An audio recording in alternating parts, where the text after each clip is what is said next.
allez-vous? J'espère que vous allez bien. Alors, je suis de retour pour vous parler donc de mes lectures pour le mois de juillet, éventuellement de mon mois d'août, parce que franchement, il y a pas mal d'ouvrages et je dois rattraper tout ce que je n'avais pas lu précédemment, parce que vous savez, même si j'ai une pile à lire, j'en rajoute toujours. C'est comme ça, hein, parce qu'on trouve des ouvrages qu'on apprécie plus. Sans plus tarder, je vais donc vous montrer ce que je dois donc lire, parce que je ne les ai pas lus auparavant. Donc c'est Atipo, mon mari et autres nouvelles, donc un recueil de nouvelles de Dibakana Monkesi. Donc vous pouvez, je vous mettrai les vidéos pour pouvoir aller voir. Donc c'est page 29 de Gaël Octavia, La fin de May Baby, que je dois finir, mais je vais recommencer du coup. Et enfin Les échos de l'abîme de Franck Etienne. Voilà, donc ceux-là, je vous ai déjà présenté leur page 29, donc la 29e page. Et là, on va commencer avec 3 autres ouvrages. Et j'ai 2 magazines revues à vous présenter. Ça fait longtemps que j'en avais pas lu. Alors, celui que je lis en ce moment, que j'ai presque terminé, donc des Gigantica, qui s'appelle La récolte douce des larmes. Ensuite, nous avons 1492 Anacaona, l'insurgé des Caraïbes. Juste ici, très belle ouvrage, vraiment. Ensuite, nous avons donc de Gary Victor, Massy, son roman qui est sorti il n'y a pas très longtemps. Et si vous voulez savoir de quoi ça parle, vraiment, je vous laisserai mon vlog, donc d'étonnant voyageur à Saint-Malo, où il explique en fait de quoi ça parle. Voilà, vous allez tout savoir sur Massy avant d'avoir mon avis. Et enfin, j'ai 2 autres vues. Alors, j'ai Culture Sud, l'engagement au féminin, qui est juste ici. Et ce sont des hors-séries en fait. Le Point, référence qu'on m'a prêté également. Et ici, on a Féminisme, les textes fondamentaux. Voilà. Sans plus tarder, on va commencer donc avec La récolte douce des larmes et du Gigantica, celui-ci. Et je vais vous lire donc la page 29. Est-ce que vous êtes prêts? C'est parti. Ça doit venir de la famille de son père, lança Papy, en caressant du bout des doigts la peau de son visage blanc brûlé par le soleil. Ma fille est née dans la capitale de ce pays. Sa mère était de pur sang espagnol. Sa famille remonte aux conquistadors. Elle est de la lignée del Almirante Cristobal Colón.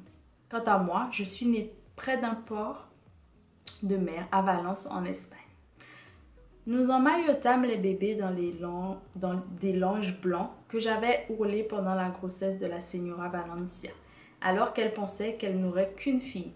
Elle prit Rosalinda dans ses bras pendant que Papy contemplait son petit-fils, en le balançant d'avant en arrière sur sa poitrine. « C'est une remarque très impolie que vous faites là, dit Papy au docteur Cravière, à voix basse, dès qu'il pensa que sa fille n'écoutait pas. Nous ne voulons plus entendre des réflexions semblables.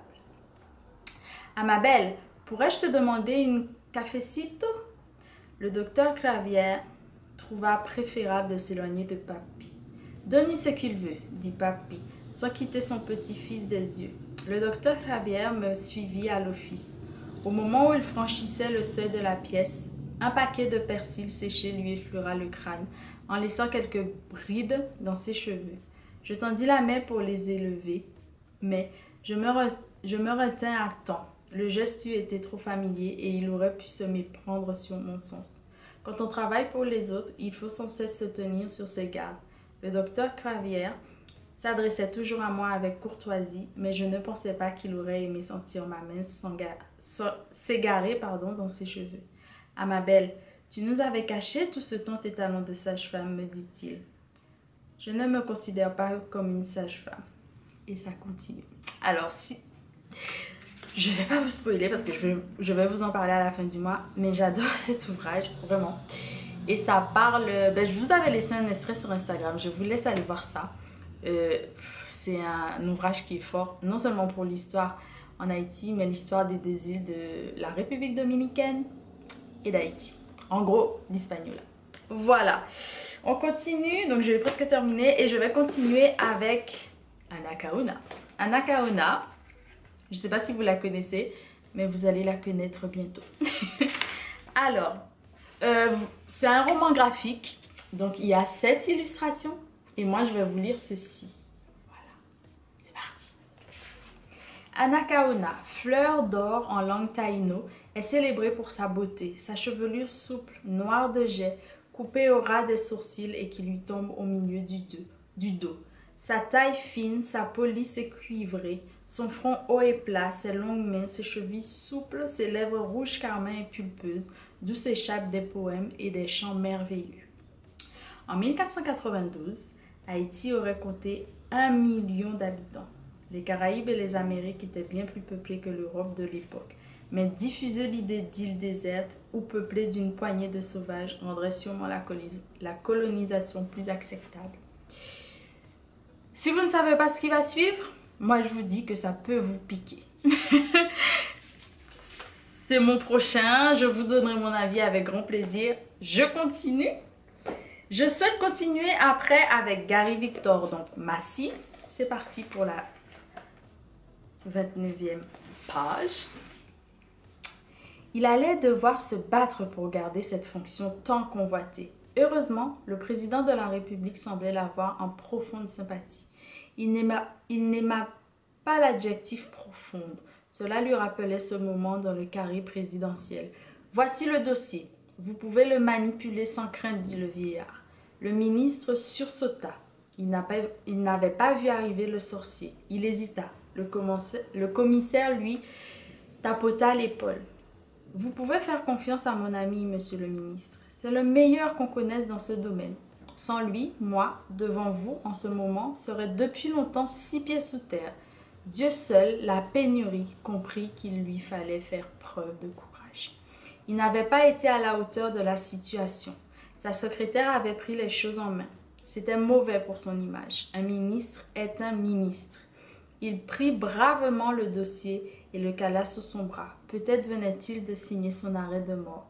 Cette poudre, savez-vous ce que c'est demanda-t-il. Le sorcier fit le signe de la croix. Priez pour celui ou celle qui vous accorde des faveurs, ministre. Vous avez eu une sacrée chance. Demain, travaillez sans crainte. Cette nuit, je terminerai le nettoyage. Avertissez la sécurité. Dieu seul, la pénurie, passa les instructions à la secrétaire et à Maréchal, le chef de la sécurité. Il appela son chauffeur et ses 2 gardes du corps. Il devait rentrer chez lui, se reposer afin de reprendre ses esprits. La matinée avait mal commencé. La femme était absente. Le lendemain de son installation comme ministre, Dieu seul, la pénurie, avait déménagé pour prendre logement dans une luxueuse maison sur les hauteurs avec murailles barbelées et garde de sécurité à l'entrée. Le tout payé par le trésor public, un ministre aux valeurs morales et ça continue. Voilà, si vous ne savez pas de quoi ça parle, Massy, si vous parlez un peu créole haïtien, après, je vous expliquerai après, mais c'est très révélateur. C'est de mémoire d'encrier, je ne l'ai pas dit pour les autres. Anacaona, c'est de l'édition Anacaona, créée par Paul Anacaona. Et enfin ici, c'est de Grasset.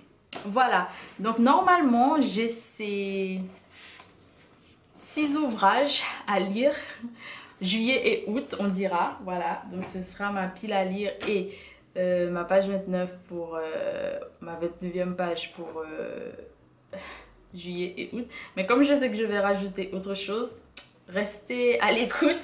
Et bien évidemment sur le féminisme, parce que je continue mes recherches sur ce sujet. Donc dans le point référence, le texte en question, c'est « Le bonheur de l'homme en amour se proportionne à la liberté dont jouissent les femmes ». C'est cette page-là, cette page 29.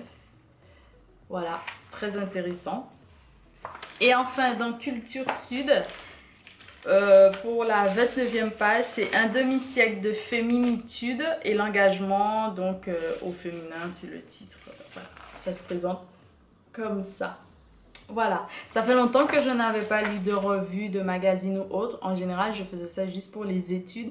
Donc là, je reprends avec bien évidemment le féminisme. Voilà, si vous avez des questions, n'hésitez pas donc à me le faire savoir.